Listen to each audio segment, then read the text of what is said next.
Hello வணக்கம். இது உங்கள் சிவி ஜோன். எல்லாரும் எப்படி இருக்கீங்க? இன்னைக்கு பார்த்தீங்கன்னா சூப்பரான 14வது வாரத்தோட 5வது நாள் நைட்டு ஓட்டு ரிசல்ட்டை பார்க்க போகிறோம். அதுக்கு முன்னாடி நீங்கள் நம்மளோட சேனலுக்கு புதுசு அப்படின்னா மறக்காம நம்மளோட சேனலை சப்ஸ்கிரைப் பண்ணிட்டு பாருங்கள். ஆல்ரெடி இருக்கிறவங்க லைக்கை தட்டி விடுங்க. உங்களுடைய அன்பை நீங்கள் இந்த லைக் மூலமாக தட்டி விடுவீங்க, நானும் நம்புகிறேன். இப்போ வாங்க அந்த வீடியோக்குள்ளே போகலாம். அதுக்கு முன்னாடி பார்த்தீங்கன்னா நிறைய சம்பவங்கள், சூப்பரான சம்பவங்கள் இன்றைக்கி ஃபுல்லாக நடந்துச்சு. டான்ஸ் மட்டும்தான், மற்றபடி பெருசாலாம் சொல்ல முடியாது.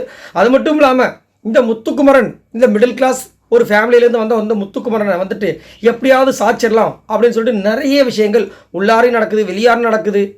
இப்போ வந்துட்டு இந்த பிஆர்ன்றது, இந்த சௌந்தர்யா அவங்களுடைய பிஆர் அப்படின்ற ஒரு விஷயம் வந்துட்டு இவரை வந்து படாத பாடு படுத்துறது மட்டும் இல்லாமல் உள்ளே இருக்கிற இந்த ஃபேட்மேன் பண்ணுற வேலை இருக்கு பாருங்க, அவராலையும் வந்துட்டு இவருக்கு நிறைய விஷயங்கள் வருது. ஸோ இதை பற்றி என்ன நினைக்கிறீங்க? ஏன் ஒருத்தன் வந்துட்டு இவ்வளோ தூரம் பர்ஃபார்மன்ஸ் பண்ணி அவனோட வெற்றிக்காக காத்துட்டு இருக்கும்போது இந்த மாதிரி இடைஞ்சலால் இவரோட வெற்றி பறிக்கப்படும் சொல்லிட்டு ஒரு விஷயம் வந்தால் அது எப்படி இருக்கும் மனநிலைமை? கொஞ்சம் யோசிச்சு பாருங்களேன். செம்மகாட்டாக இருக்கும்ல. அதை பற்றி மறக்காமல் சொல்லுங்கள். அது மட்டும் இல்லாமல் நாளைக்கு ரோஸ்ட், செம்ம ரோஸ்ட் ஒன்று காத்துட்டு இருக்குன்ற மாதிரி வந்துட்டு அப்டேட் வந்திருக்கு. அதாவது எக்ஸ் கண்டஸ்டன்ஸ்க்குலாம் வச்சு செதுக்க போகிறாங்கன்ற மாதிரி ஒரு அப்டேட் வந்திருக்கு. யார் யாரெல்லாம் மாட்டி முழிக்க போகிறாங்க தெரியல. எனக்கு தெரிஞ்சு சாச்சரா வச்சு செய்ய போகிறாங்கன்றதுல மாட்டுக்கிறதே கிடையாது. வர்ஷினிக்கு சமாப்பு இருக்குது, சுனிதாக்கு இருக்குமான்னு தெரியல. பட் ஏன்னா சுனிதா இது வரைக்கும் வாங்கினது கிடையாது. ஸோ இவங்க ரெண்டு பேரும் கண்டிப்பாக அதே மாதிரி ஃபேட்மனுக்கு லைட்டாக இருக்கும்னு நினைக்கிறேன். ஸோ உங்களோட கருத்தை சொல்லுங்கள். யாரை அந்த எக்ஸ் கண்டஸ்டன்ஸில் யாரை வச்சு செய்வாங்க அப்படின்றத சொல்லுங்கள். அதே மாதிரி மிட் வீக் எவிஷன் சொல்லிட்டு நம்ம எல்லாரும் பயமுறுத்துறாங்க. அதே மாதிரி எக்ஸ்சேஞ்ச் இருக்குது, பொங்கலை முன்னிட்டு எக்ஸ்சேஞ்ச் இப்படின்னு சொல்லிட்டு ஒரு விஷயத்தை பண்ணி அதனால தான் ஃபேட்மனு களத்தில் இறங்கி ஒரு சில சம்பவங்களை பண்ணார். பட் எனக்கு தெரிஞ்சு அந்த எக்ஸ்சேஞ்ச் இருக்குது பார்த்தீங்களா, அது 99% ப்ராங்காக இருக்கும். சரிங்களா? ஏன்னா அந்த அளவுக்குலாம் வந்து டக்குன்னு முடிவு எடுத்துட மாட்டாங்க. இன்னொன்று வந்துட்டு இந்த மிட்வீக் எவிக்ஷன் சொன்னாங்க பார்த்தீங்களா, அதை கேன்சல் பண்ணியிருக்காங்க போல இருக்குது. ஏன்னா மிட்வீக் தான் முடிஞ்சு போச்சா. ஸோ நாளைக்கு தான் வீட் ஆக போகிறாங்க. அந்த 2 பேர் யார் அப்படின்னு நீங்கள் சொல்லுங்கள். ஆனால் கண்டிப்பாக வந்துட்டு பயங்கரமான ட்விஸ்ட் இருக்குன்றதுல மாற்றுக்கிறதே கிடையாது. இப்போ வாங்க அனலைசிஸ் வீடியோக்குள்ளே போகலாம். ஃபர்ஸ்ட் பிளேஸில் யார் இருக்கா அப்படி பற்றி நம்மளுடைய மண்ணின் மைந்தன் வேற மாதிரி வெறித்தனம் பண்ணிட்டு இருக்காப்புல நம்மளுடைய முத்துக்குமரன். இவர் எவ்வளோ ஓட்ஸ் வாங்கியிருக்காரு அப்படி பார்த்தீங்கன்னா 2,1922 ஓட்ஸ் வாங்கியிருக்காரு. Voting percentage 33.6. எப்பா யார் யா நீன்ற மாதிரி வந்துட்டு அவரை கேட்கணும் போல தோணுது. ஏன்னா பேச்சில் கலக்கிறார், அந்த ஃபிசிக்கல் டாஸ்க் வந்தால் கலக்கிறார், மைண்டு கேம் வந்தால் கலக்கிறாப்புல, டான்ஸு தெரியவே தெரியாது அதுலேயும் வச்சு கலக்கிறார். இன்றைக்கி தான் வந்து லாஸ்ட்டாக எல்லாரும் முத்துக்குமரோட ஃபேன்ஸ்லாம் ரொம்ப விருத்தமாக காத்துட்டு இருந்தாங்க. இதுக்குத்தானே ஆசைப்பட்டார் பாலகுமாரா அந்த படத்துலேருந்து சூப்பரான ஏன் வீட்டில் அவ இருந்தாலே அந்த பாட்டை போட்டு விட்டாங்க. அதை எப்படிலாம் வந்துட்டு சுவாரஸ்யமாக கொண்டு போகணுமோ அவ்வளோ அழகாக கொண்டு போனார். எல்லாருமே கிளாப்ஸ் பண்ணாங்க. ரொம்ப அழகாக இருந்துச்சு. அது நடுவில் விஜய் விஷாலும் ஹெல்ப் பண்ண விஷயங்களும் அவ்வளோ அழகாக இருந்துச்சு. அதுக்கப்புறம் பார்த்தீங்கன்னா டூ டு டு டூ டு டூ அந்த பாட்டு போட்டாங்க. என்ன அதாவது இவர் ஒரு சில பேருக்கு வந்து அவர் கவர்ந்துட்டாப்ல. ஏன்னா ஒரு சில பேரில் ஆடும்போது வந்து கேர்ள்ஸ்லாம் வர்றதுக்கே வந்து யோசிக்கிறாங்க. இப்போ ஆடின வரும்போது தான் யோசிக்கிறாங்க. பட் இவர் வந்து ஃபஸ்ட்டு வந்து பத்திஜாவா தர்ஷா குப்தா இவங்க 2 பேர் தான் ஆடிட்டு இருந்தாங்க. திடீர்னு பார்த்தா ரியா வந்தாங்க. அது வந்து கான்செப்ட் போல இருக்குது. திடீர்னு பார்த்தா வருஷம் இவங்க கிட்ட உள்ளே வந்துட்டாங்க.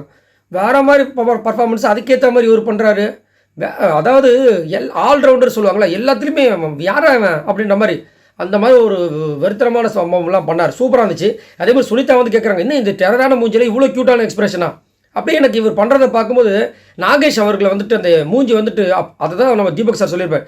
இதெல்லாம் ஓல்டில் வந்துட்டு நிறைய பேர் பண்ண ஃபேஸ் எக்ஸ்பிரஷன்டா, அதெல்லாம் மாற்றணும். அந்த எக்ஸ்பிரஷன் அப்படியே பண்ணுறாரு. காமெடி வந்தால் காமெடியாக மூஞ்சி மாறிடுது, ட்ராஜடியாக மாறிடுறாப்புல.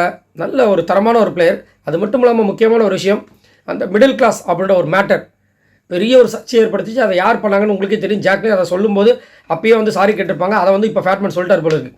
அதை அழகாக ஒன்றே ஒன்று சொன்னார். இந்த மிடில் கிளாஸ் என்றது நீங்கள் சொன்னீங்க ஸ்ட்ராங்கான வார்த்தைகள் அப்படின்னு, அது ஸ்ட்ராங்கான வார்த்தைகள் கிடையாது, அலங்கார வார்த்தைகள் கிடையாது, எங்களோட நிலமன்னர். அப்படி சைலண்ட் ஆகிட்டாங்க அவங்க. இல்லைடா நான் என்ன இன்டென்ஷனோ இன்னும் நீங்கள் இன்டென்ஷனோடு சொல்லியிருக்க மாதிரி தெரியும் எனக்கு. பட் அதை புரிஞ்சுக்குங்க. ஏன்னா நீங்கள் சொல்கிற வார்த்தை என்ன ஹர்ட் பண்ணுறதோ இல்லையோ அந்த நிலைமையில் இருக்கிற வெளியில் இருக்கிறவனோட வாழ்க்கையை அது ஹர்ட் பண்ணும். அதனால் யோசிச்சு பண்ணுங்கன்னு சொன்னார். சூப்பராக இருந்துச்சு. ஏன்னா அதை வச்சு அவர் பெருசாக அதான் சொல்லுவாங்களா, அடுத்தவங்களை புட் டவுன் பண்ணாங்க. இதை வச்சு புட் டவுன் பண்ணால் அவங்களாம் வெளியே போகிற அளவுக்கு புட் டவுன் பண்ணலாம். பட் அதை பண்ணலை. அதுதான் முத்துக்குமரன். அதை பற்றி மறக்காமல் கமெண்ட்ஸ் பண்ணுங்க. இப்போ வாங்க 2வதுல யார் இருக்கான்றதை பார்க்கலாம். செகண்ட் பிளேஸில் யார் இருக்கான்னு பற்றி நம்மளுடைய சௌந்தர்யா. இவங்க எவ்வளோ ஓட்ஸ் வாங்கியிருக்காங்க அப்படி பார்த்தீங்கன்னா 1,08,504 ஓட்ஸ் வாங்கியிருக்காங்க. ஓட்டிங் பர்சன்டேஜ் பார்த்தா 18.03. ஸோ வந்த டைம்லாம் வந்து 1,00,000 அசால்ட்டாக கிராஸ் பண்ணிட்டாங்க. அது வந்து மாற்றுக்கிறதே கிடையாது. அதில் தான் நிறைய பேருக்கு டவுட், இவங்க என்ன பண்ணுறாங்க. இன்றைக்கும் பார்த்தீங்கன்னா எந்த பர்ஃபார்மன்ஸும் பெருசாக இல்லை. ஆனால் முத்துக்குமரன் ஆடும்போது திடீர்னு பார்த்தா ஒரு சர்ப்ரைஸ் விஷயமா விசிட் மாதிரி உள்ளே போகிறாங்க. போயிட்டு அவங்க ஒரு ஆட்டத்தை ஆடுறாங்க. இன்றைக்கி காலையில் வந்துட்டு முத்துக்குமரன் பேசுகிறத ரொம்ப ரசித்து பார்த்தாங்க. ஏன்னா அவர் சொல்லுவார் அந்த இது என்னென்னா ஒரு ஒரு சாக்லேட் ஒன்று மிட்டாய் நீங்கள் சாப்பிட்டீங்களான்னு தெரியல, அதை வாயில் போட்டால் ஜிவ்வுடு அப்படியே மண்டலம் அப்படி இழுக்கும், அந்த மாதிரி இருந்துச்சு இந்த அம்மாவோட புளி குழம்புன்ட்டு. அதாவது சௌந்தர்யாவுக்கு வந்து கோபமும் இருக்குது, முத்துக்குமரன் மேலே வன்மமும் இருக்குது, ஆனால் இந்த ஜோக்குக்கு சிரிக்காமல் இருக்க முடியல, அப்படியே அடக்குறாங்க. அதை வந்து ட்ரெண்ட் பண்ணி விட்டுருந்தாங்க, சௌந்தர்யாவோட ரியாக்ஷனை பாருங்கள் அப்படின்ட்டு. செம்ம அழகாக இருந்துச்சு, க்யூட்டாக இருந்தது. அதான் இந்த கேமுக்காக தான் அவங்க பண்ணுறாங்க போல இருக்குது. இப்போ ராணுவ சொன்னால் பற்றி இந்த கேமுக்காக தான் அப்படி பண்ணுறாங்க, அந்த மாதிரி பண்ணுறாங்க போல இருக்குது. மற்றபடி சூப்பரான ஒரு பர்சனாக இருப்பாங்களோ சௌந்தர்யா அப்படி மாதிரி தோணுது. அது மட்டும் இல்லாமல் நிறைய இடங்களில் இன்றைக்கி தேவையான ஒரு விஷயங்கள். இப்போ வந்து இன்னொரு விஷயம் என்னென்னா, ஜாக்லின் மேலே அப்படியே அசால்ட்டாக பழிய போட்டுறாங்க. இன்னமும் இவங்களோட ஃப்ரெண்ட்ஷிப்பால் இவங்களோட லைஃபே போச்சு, இவங்களோட கேமே போச்சுன்ற மாதிரி. உண்மையிலே பார்க்க போனால் அழகாக இருந்துச்சு இந்த கோவா கேங். ஆனால் அட்டுழியங்கள்லாம் பண்ணாங்க, இல்லைன்னு சொல்லலை. ஆனால் ஒருத்தராக இந்த பிரச்சனைன்னு வந்தவொடனே ஜாக்லின் மட்டும் தான் அந்த கோவா கேங்கில் இருக்கிற மாதிரியும், மற்றவங்களாம் வந்துட்டு இவங்க மேலே பழியை போட்டு அப்படி தப்பிக்கிறது கொஞ்சம் ஓவராக இருந்துச்சு. அதேமாதிரி இன்றைக்கி வந்து என்ன சொல்கிறாங்க, முதல்ல இந்த அம்மா கூட வந்து ஃப்ரெண்ட்ஷிப் ஆனதே தப்புன்னு. உங்களை யார் ஃப்ரெண்ட்ஷிப் பண்ண சொன்னது? உங்கள் தேவைக்கு உங்களுக்கு ஒரு துணை தேவைப்பட்டுச்சு, ஃப்ரெண்ட்ஷிப் ஆனீங்க. கடைசியில் என்னோடய கேம் கட்டுறதுக்கு காரணமே உங்களோட ஃப்ரெண்ட்ஷிப்னு சொல்லிட்டு பண்ணுறது பெரிய பாவம். அதேமாதிரி இவங்களை பற்றி அதிகமான டைமில் வந்துட்டு பேக் ஸ்டெப் பண்ணியிருக்காங்க நம்ம சௌந்தர்யா. அது அவங்க அம்மாவே வந்துட்டு இப்படி பண்ணாத, அது ஏன் பண்ணுறேன்னு கேட்டிருந்தாங்க. ஸோ இது இவ்வளவும் பண்ணிவிட்டு கடைசியில் இன்றைக்கி வந்துட்டு நம்ம ஜாக்லின் வந்து வம்புக்கு இழுத்த மாதிரி பண்ணது சுத்தமாக பிடிக்கல. உங்களுக்கு என்ன தோணுச்சுன்றது சொல்லுங்கள். 3வது பிளேஸில் யார் இருக்கா அப்படின்னு பார்த்தீங்கன்னா ஜாக்லின். இவங்க ஓட்ஸ் வாங்கியிருக்காங்க அப்படின்னு பார்த்தீங்கன்னா 61,973 ஓட்ஸ் வாங்கியிருக்காங்க. ஓட்டிங் பர்சன்டேஜ் பார்த்தீங்கன்னா 10.3. இவங்களுக்கு பிஆருக்கு வெளியில் வந்து பயங்கரமாக வந்து கதறாங்க. பிஆர்னா ஏன் இப்போ ஓட்டு வரல, அதான கொடுமை.